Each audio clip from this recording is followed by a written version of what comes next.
Yeah. It is 6:03, February 23rd. I want to call this Board of Directors into session. Muleshoe Area Hospital District Board of Directors into session.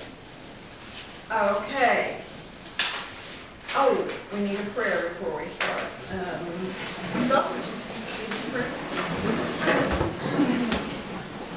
Father, we thank you for this day. Thank you for the hospital and the nursing home here in Muleshoe. We thank you for the care that it provides and the employment opportunities that it provides. We ask that you help us as a board to act on behalf of the good of the whole district as a whole and not our individual wants and wishes, but help us to do what the district needs as a whole. Thank you so much for all your many blessings. I pray these things in Jesus' name. Amen. Okay, we have next on the agenda's order general election for May the 12th. So we have Renee and Dawn. Yes, thank you. I believe in your packet is included the order for the general election, also a notice of election. And voted for the election to be held May the 12th, 2012. Hospital district will be electing place 1, 3, and 5. I'll point out that the early voting for this election will be April 30th through May the 8th. And the last day for people to register to vote in this election is April the 12th, which is 30 days before election day. We'd ask that the board call for that election. Okay. Here a nomination to call for the election. Make a motion to hold election on May 12th, 2012, purpose of electing board members, districts 1, 2, and 3. 1, 2, 1, 3, 5. Easy. You're going to Second the motion. All right. Okay, motion's been made and seconded. All in favor? Okay. Thank you. Okay, you'd like to leave these tender? Yes, ma'am. For signatures? Yes, ma'am. Thank you very much. Thank you. Okay, we have open forum. Do we have anybody signed for open forum? Did anyone sign into the new open forum? Okay. Next on the agenda is to approve minutes of the previous meetings. Everyone had a chance to read the minutes and nomination to approve the minutes.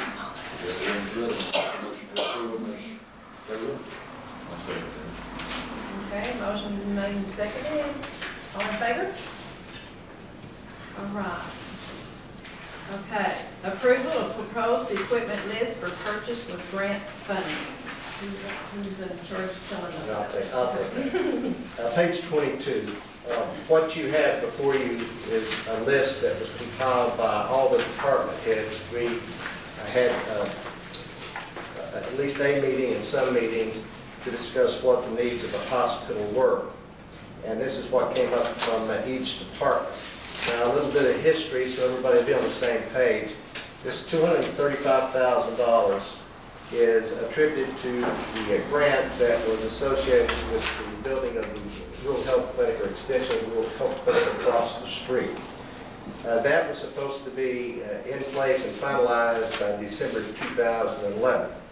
There was a letter written approximately in November 2011 to the federal government indicating that we were not going to be able to proceed because of the inability to obtain further financing to complete the project, and just to let them know we weren't going to do it so they could do something else with the monies. They in turn contacted us and said, don't let the monies go, change the scope of the grant, and submit to us a list of equipment that you see the hospital needs.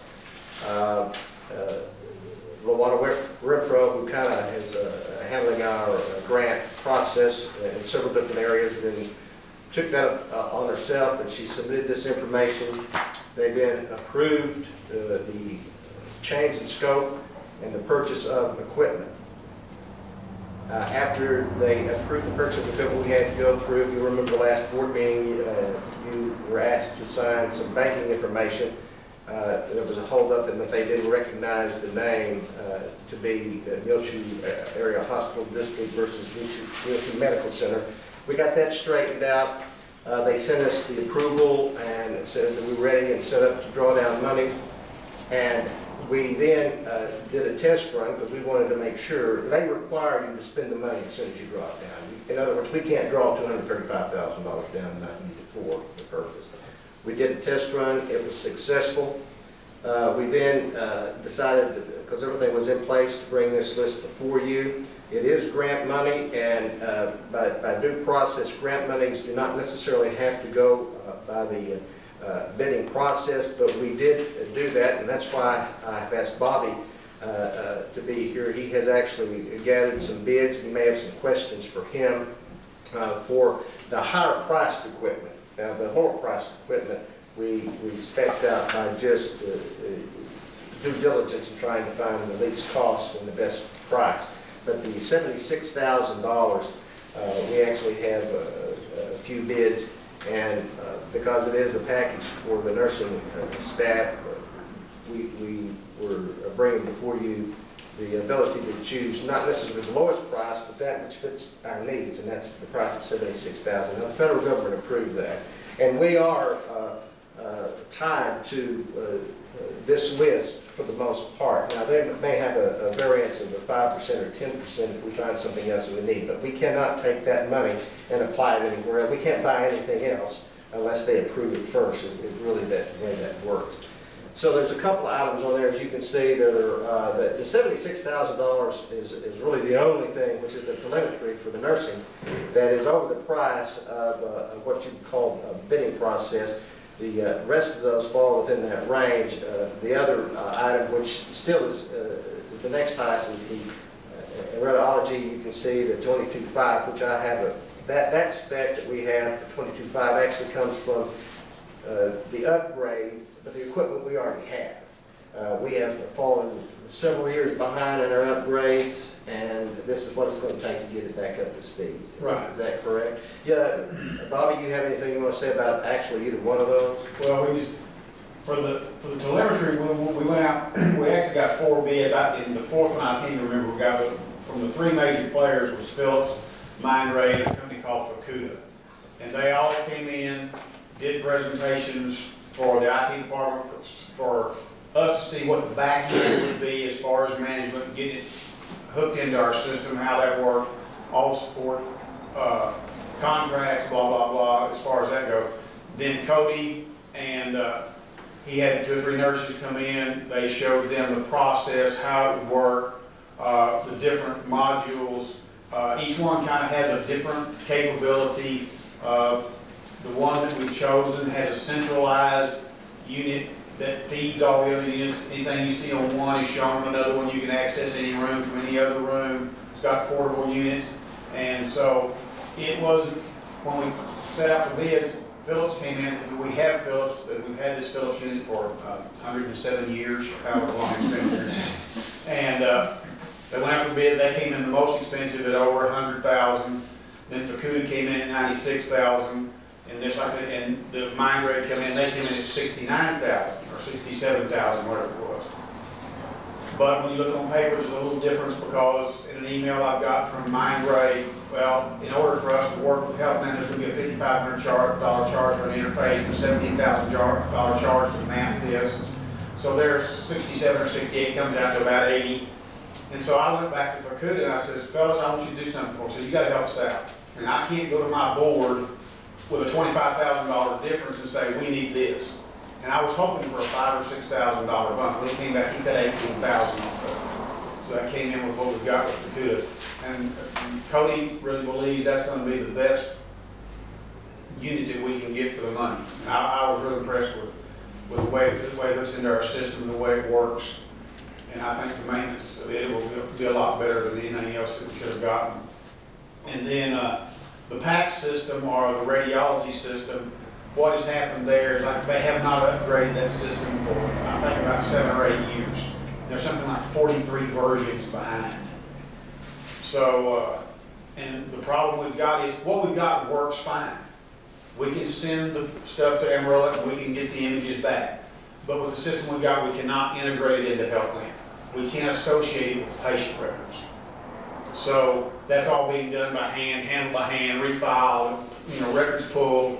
And so in order for us to be able to integrate what we get back, the images, the notes from the doctors, the voice instructions and so on and so forth, we had to do this. This is a new piece of hardware and software that will integrate what gets fed back from Amarillo so we can put it with the patient records.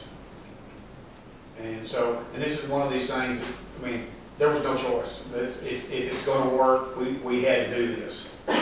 It's in the software world, I've told y'all before over the years, you don't save money by not upgrading. Because if you miss 5 versions, you pay for 5 versions. They don't say, oh, well, we'll just skip on over. So you get hit just as hard in the end as you do if you do it alone. And then the other big expense that's here is about, there's going to be $37,000 in IT expense, which is some new servers, some new switches, and things that we've had to do to accommodate to get Healthland to work properly. Some things came to light after we purchased Healthland that were not given to us up front. We're not the only hospital that has this problem. It's a problem with Healthland. Their system won't work with the newer computers, and they have no plans for it to in the next 2 years until they do something. They're going from what they've got to a web-based system like everybody else is doing. So we have got to figure out a way for 2 years to make their system work with new computers, which we've got to have because we're now in about my 5th year here, and we got approved we were going to 3-year rotation, rotate out about 10 or 15 computers every year so we could get current. Well, we haven't been able to do that, but now we've got to do this grant money we have to rotate in. So the servers and things that we have to buy are going to be something we're going to have to do in order to make our system work with Healthland. And this is another thing, it's no choice. I mean, we've got to do it, and we don't like it. But that's the 3 biggest expenditures on here, that's where they came from. Now, to put everybody's mind at ease, the local government code says that competitive bid is required for $50,000. We have ours set policy-wise at the hospital at $25,000.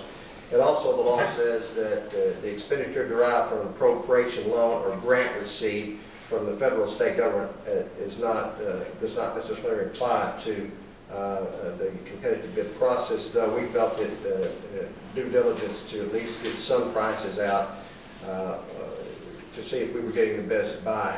Also, the law and general exemption says the procurement necessary to preserve and protect the public health and safety of residents is not required to fit that particular law too. I'm just trying to ease your mind because this is $235,000 is a lot. And another thing, they would never have approved the grant or let us draw money down had they not agreed with what we were purchasing. That being said, then I would ask that you consider making a motion approving the expenditure of this grant money for these items that you have listed before you. I have 2 questions. What is a nurse on the stick? We deal with them every day. We deal with them every day. That's a very good question. You just need to be on the other end of my phone. When I read that, it brought up thoughts of the old MASH TV series, and the nurses riding the stick horses, right? Bouncing Betty. And then a pig staff. Maybe we can borrow one of those from the vet clinic. Or kangaroos is. Strange names. I don't have any idea. I have no idea what they are. Yes, I think that's the best.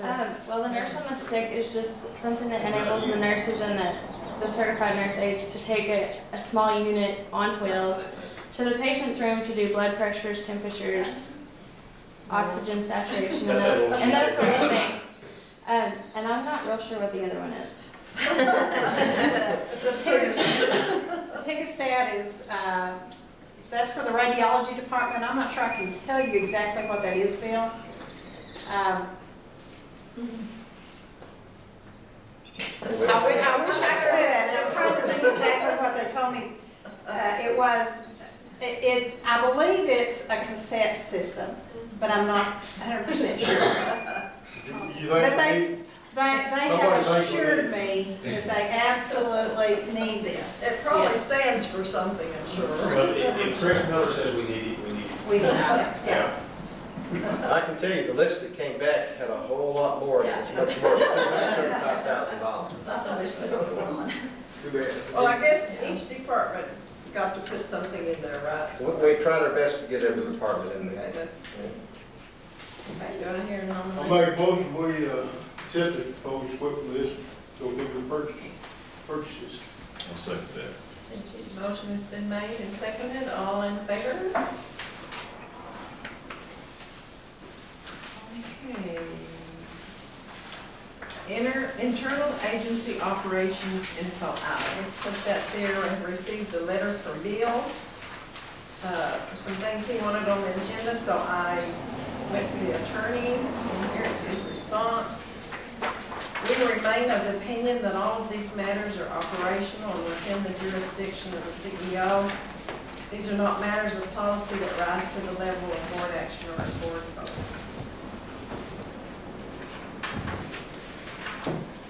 You don't think that hiring an administrator is part duty, as we have in the past, is our job? Also, number one there, which was release number one, that David Burke's never been voted in as administrator for the hospital district. Do you have those papers where we went in the minutes and found where he, I don't have them with me, but, okay, this follows the bylaws, and it was actually voted on, even though it did not require a vote by the board, since it is in the bylaws of the board of directors, and that's when we first discovered it, when we were going over the bylaws. The CEO is the CEO of the whole district, the CEO of the hospital. And I did some investigating and found out that that's the way it was always done up until a couple of years ago. Somebody just changed it. It was not changed in the minutes or policy. So it's according to the bylaws. Well, you know, when Parkview was built and separated out here, that's when they separated the administration. No, it wasn't. No? It wasn't. No, because Bone was still here when Bone left in 2005. He was still hiring administrator. There was never a formal action that we could find in the minutes that said it anyway.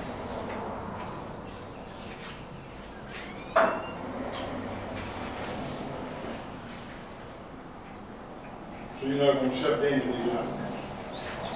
The one on the, concerning the bylaws, we've been working to review the bylaws and statutory authority for the district.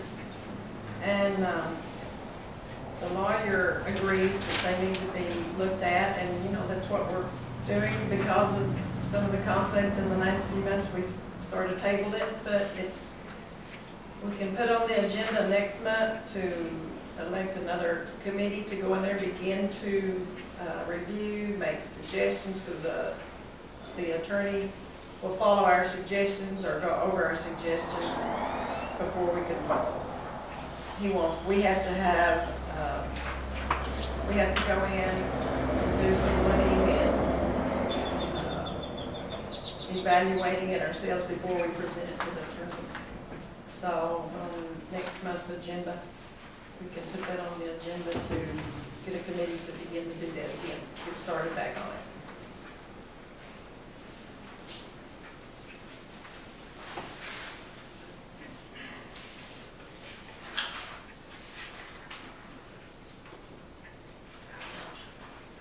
Okay, financial and statistical reports and bad debt runoff.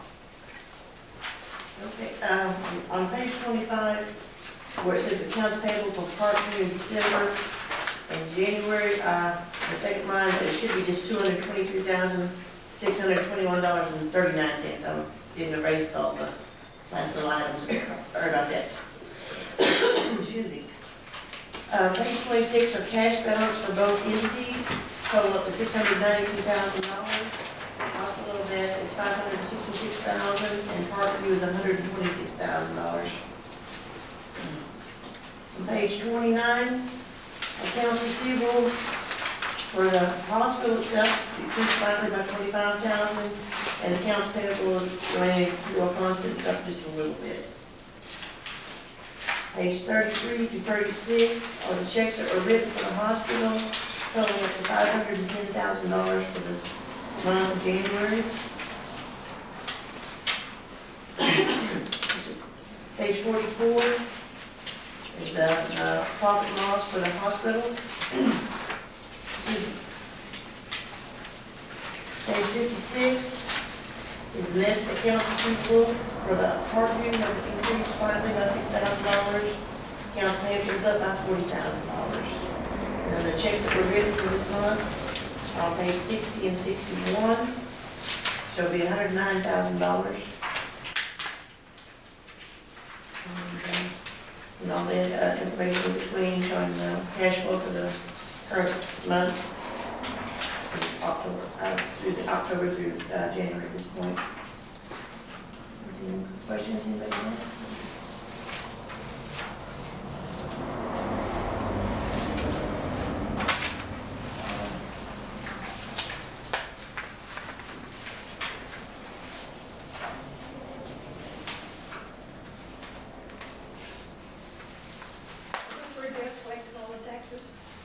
Have we collected all of them? No, they still, this month will be probably the last big month we have. After that, it tapers down to around 15,000 to 20,000 a month, up until about the last 3 months, and it tapers down to maybe 5,000. We do have the majority of it, but not all.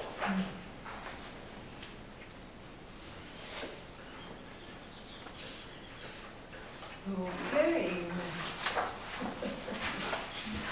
Come in. We need you to be here to save your seat. Okay, administrative reports. Sure. Actually, we were talking in QA today with Dr. Nitzel, and this is the first month that things have gotten to just a real line of normalcy, and we're just thrilled about that. We have 8 new CNAs, and usually those CNA classes have cost us about $1,100 per CNA, and we've had a couple of really great blessings the last couple of weeks. Marissa was able to get through the class, since we were finally able to get it done in our own nursing home. This is the first time we were able to do the classes in our own nursing home. We got a grant to pay for the CNA classes. So we saved about 10 grand. So that was huge. That was very good, and I'm very thankful for that. We're in our survey window, so tomorrow we start our skills tests.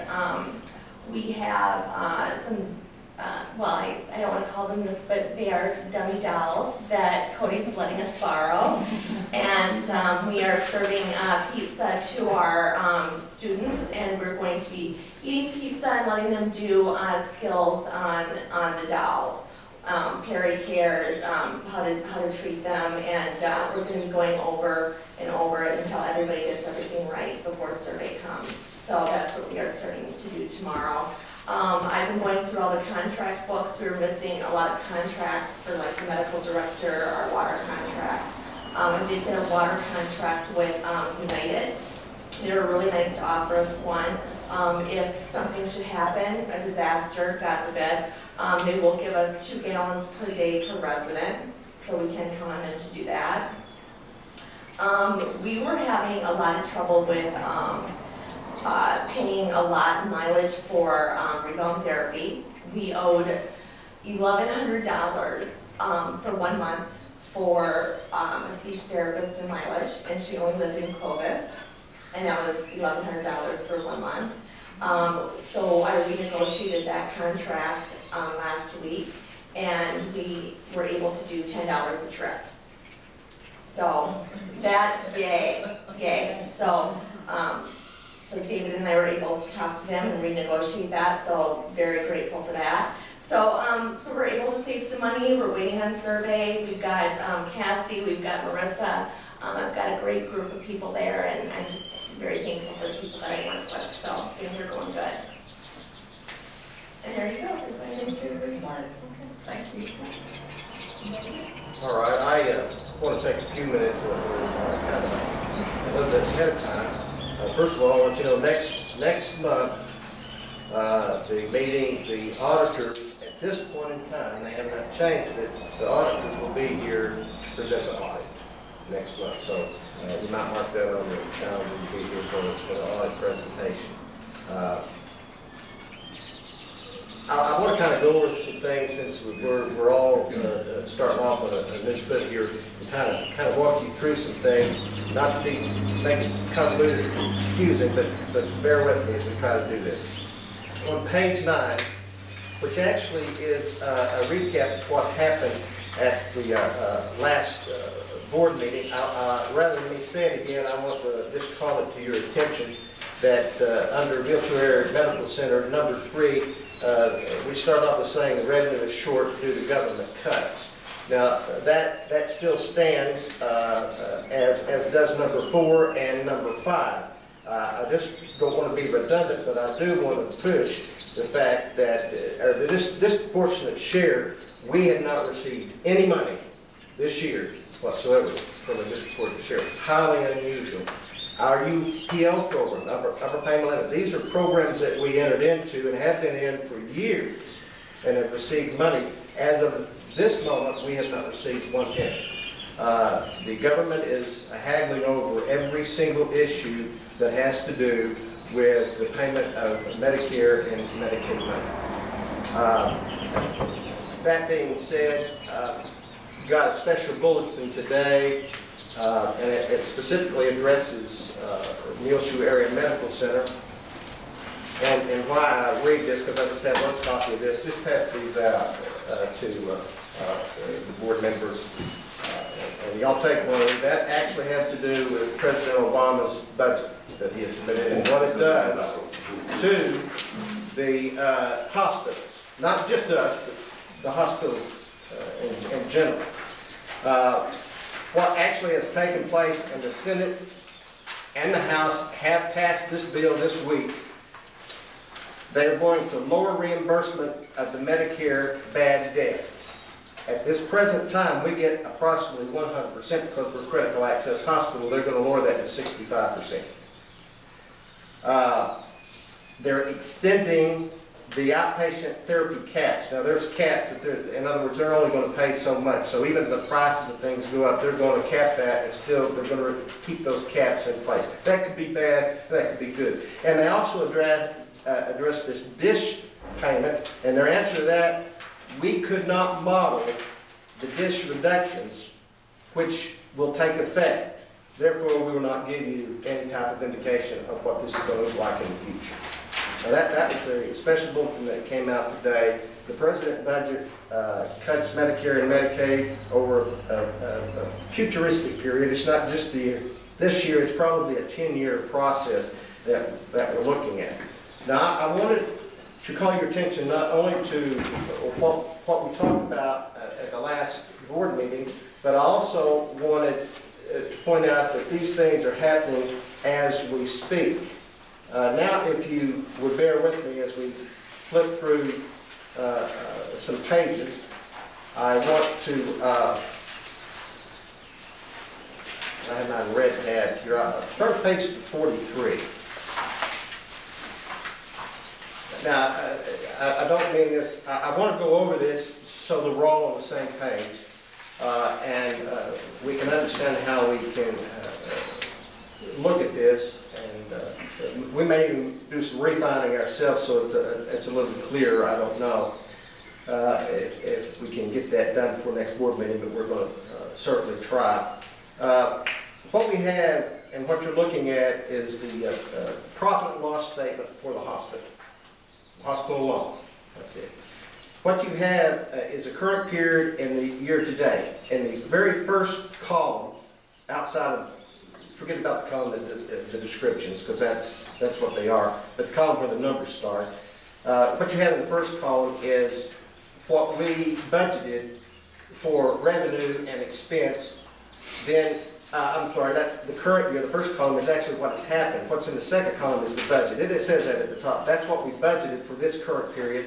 And then the next column is what we've actually collected, or not collection is the wrong word, what we've actually billed out for this year, and then what we budgeted for the whole year. So you have the current period, meaning January, and then you have up year to date, the end of January, so you can take a look at that. What I want to show you in the hospital arena is that we have a little bit of good and maybe a whole lot of bad. I don't know. If you look at the total patient revenue, which is that first section up there, we have collected actually $210,000 more than we had anticipated budget-wise. Well, that's a good point, except that the deductions from revenue, which is the next row down, they have taken $181,000 of that 210 back. So that kind of counters that. It doesn't really mean that we have as much as it would appear. What then happens also down in other operating revenues is we're $213,000 short of what we budgeted. And that's a result of those things, which I said, the DISPRO, we haven't received our tobacco fund, we haven't received UPL, and we haven't received disproportionate shares. So that's why we're a little off in the other operating revenue. Dropping down into the operating expenses for the hospital, I feel like we're pretty well on target. There's some that are over, some that are under, but if you look at the total, what you have is we've spent $6,500 more than what we had budgeted. That's not necessarily bad. We would like to be under budget, but we are over budget. We don't try to hide anything. The books are the books, and we try to present them to the board so you'll be well aware. What you have in the next column is non-operating activity, which brings in the tax dollars. As of January the 31st, you have to look on the next page. You can actually see that the hospital for the year is almost $105,000 loss. So we have some work to do. We had a meeting last week, the week before, and I asked the department heads. Actually, we had a group meeting with the nursing home as well as the hospital, that we had to get our expenses under control. What we had budgeted for this same period of time was $25,000. That's all we had budgeted, that we would be over by revenue by $25,000. So that really shows that we have about $129,000 loss from what we had budgeted. It shows $104,000, but I take into account that we said we were going to be $25,000 ahead. So I add those two together to get the $129,000. What we see here is why we're having this problem is revenue. And the deductions that Medicare and Medicaid are hitting us with and are not sending our money as they have in the past. So we've got to tighten our belts, we've got to watch what we spend, and we will get there. I actually did a survey today and took a look at it, and we're right about on track where we were last year. So it's not upsetting at this point in time, but we still do not know what the government's going to do. There's no for sure about what's going to happen. We're $17 billion in debt, the government. And they're going to try to find money wherever they can. We just happen to be in an entity that depends, and you may know this, I don't know that you do. The entity as a whole, the district, spends $15 million. $1 million of that comes from tax dollars. The other $14 million we have to make, and we make that primarily through Medicare, some Medicaid, our private insurances, and we do have private pay, but we don't count on private pay very much. Most of the time, that is our bad debt.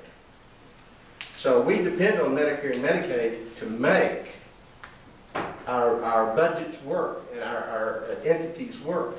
And as you can see from what I just have presented to you, it looks like we're losing out because they have not decided to send that money out, and they're holding it for a purpose, and they're waiting to see what the House and the Senate's going to do.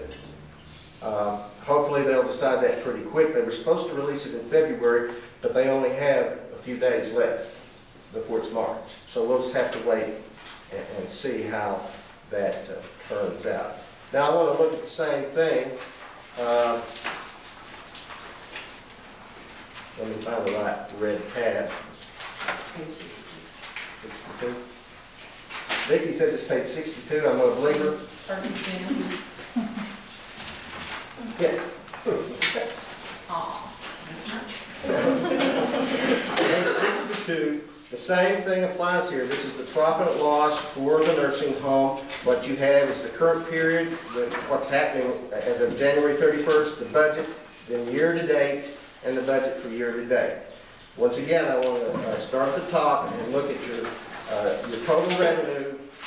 Your very first line, your room revenue is down by about $48,000, and your ancillary revenue is down about $24,000, which is, your revenues are down about $72,000 from what we had budgeted. Again, the kicker that we see here is your deductions from revenue, $95,000. We only had budgeted $5. That's a result of what's happening with the government. So we've got to try to figure out what we're doing and what we're going to do to resolve these issues.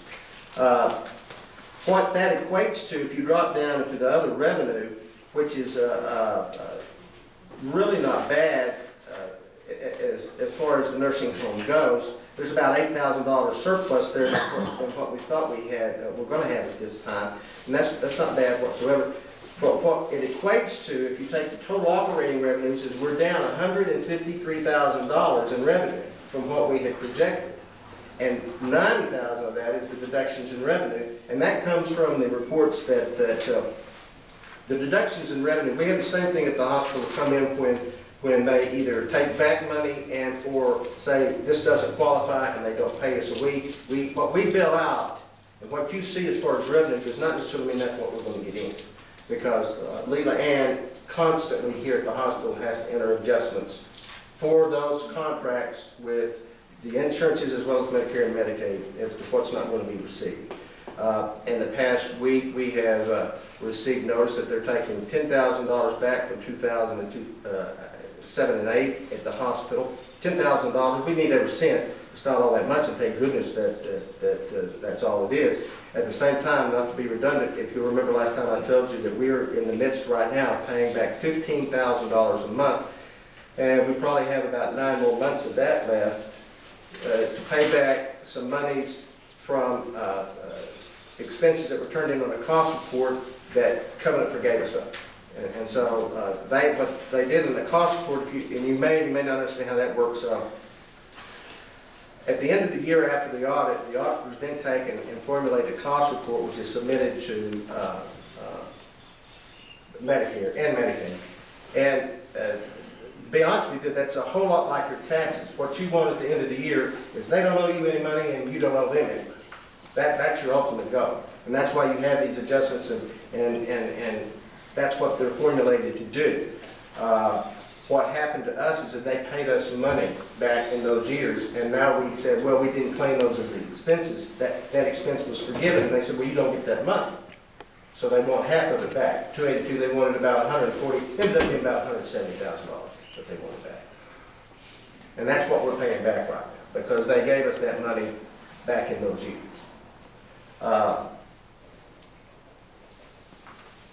At any rate, that $153,000 is what we're looking at as revenue loss for the nursing home. Now, as we drop down to the expense item, I want to call your attention to the fact that the services is quite a bit over what it was budgeted. That's a true statement. We had a game plan. Our game plan was to try to build up our staff, which we have done with local people. Local people are in all positions now. To do that, we had to get those people trained and in place and find them. to do that, we had to pay money for people. We couldn't just not have people looked after, so we brought people in. It did cost us some money, but what I want you to look at and concentrate on is the fact that at the same time the services are high, your payroll is down, and so are your benefits. That's because we have not been paying those out. What that equates to is about $47,000 more than what is all the more money that was spent.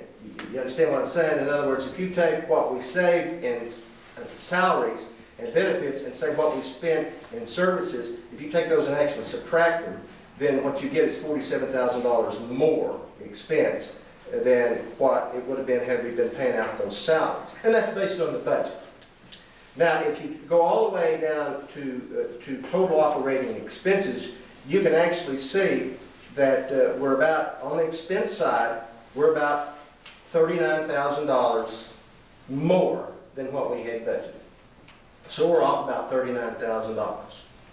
Now, once you take into account the taxes, the nursing home does show about $165,000 deficit. Most of that is made up of the revenue that is not present, and then the expenses that we owe are over and above. So, not saying that we're happy with this, but these are the facts as they are laid out, and this is what we're faced with at the hospital as well as the nursing home. And that is, our revenues are not rolling in like we would like them to.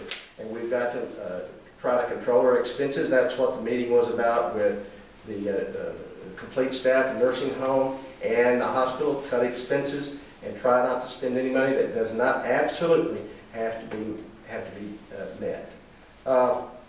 Now, hopefully that wasn't a bunch of hoopla. I wanted to try to explain these profit and loss statements.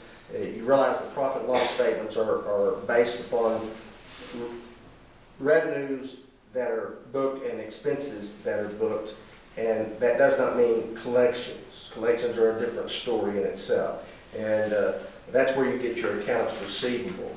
And both places have accounts receivable out there, and we're expecting that money to come in the next 2 to 3 months. Leila Ann, as well as I'm sure Carolyn, though I have not spoken to Carolyn directly about this, when we get a denial, we appeal it. It's not that we go, oh, well, we lost that one. We immediately turn around and file whatever appeal process is necessary. We don't always win, but sometimes we do. And we're going to continue to do that. We're looking at October, November, December, and January. That's what you have in front of you. February has been a fairly good month for us. We've had a success at really turning around the staffing at the nursing home and here.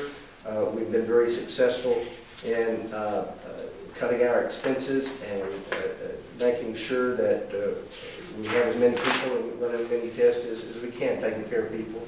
In our census, the hospital has been up this month quite a bit. And doctors have been doing a good job of getting people in and out at an appropriate time. We are graded on that. Critical access, we're graded on that. We don't want someone in here all the time. We have an average that we try to meet, and that's what our objective is. We're in a new state at this point in time that we probably never have been in. Again, I told you last summer when we were doing the budget that I anticipated the government was going to be doing some cuts because we were in trouble government-wise. And I believe we have seen that, and I believe we're probably going to see some more of that. So it's up to us to try to manage these things and take care of it. We have money in the bank, we've made payroll, and we've paid our bills. Now, we still owe some bills, but we pay them too. We're keeping people happy. I hope that answers some questions as we go through these books, and if you look at these books, each page actually builds on another. It's not, I don't think these pages were in here, but you don't have 72 pages of different things. They actually build on one another for both entities. Anyway, that's kind of a long administrative report, but I wanted to go through that. Well, this is very informative. Thank you very much. Didn't have a QA meeting this month. Pam, She because was out of town. she was out next week, okay? So we will do it next time. Okay, so do I hear a motion to adjourn? Make a motion to adjourn. Second. Motion's been made, seconded, to adjourn, all in favor? Okay, thank you. Everybody's got to sign this.